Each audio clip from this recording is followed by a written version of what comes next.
Hi, this is John from SOS, and in this short video I'm going to show you some of the new features of our version 2.3, which came out around August 1st, 2015.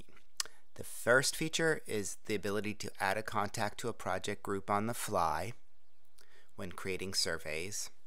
The second is the result and status icon on the list view, and a link from that to the visit history.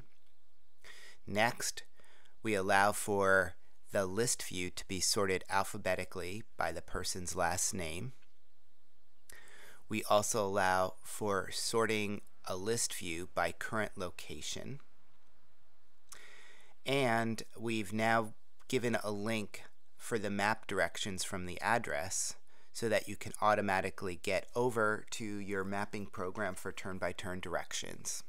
So let's take a look at these features.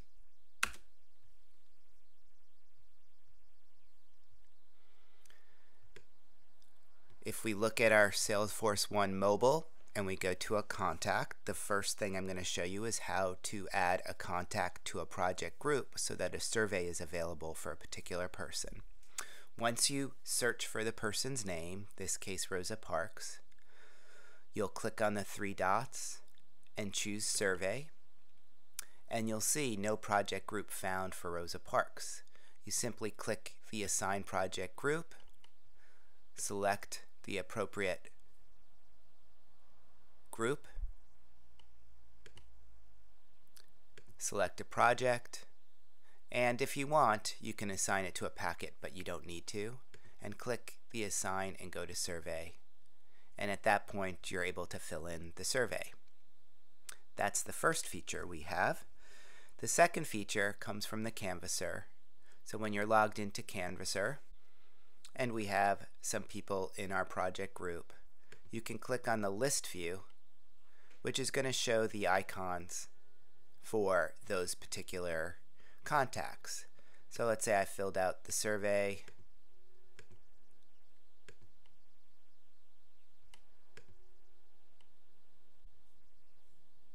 and you'll see the icon for Stanford changed to a check mark like it does on the map.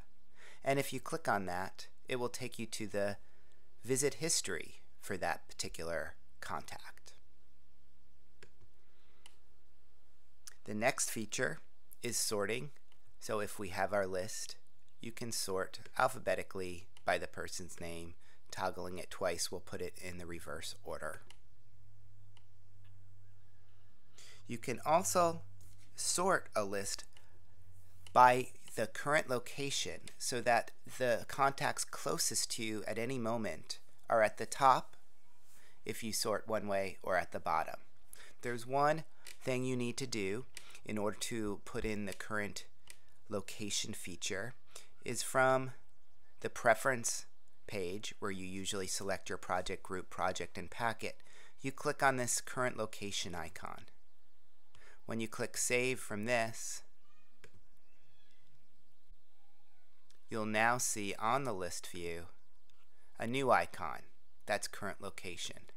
When I toggle that, it's either going to show you the furthest location from you or the closest.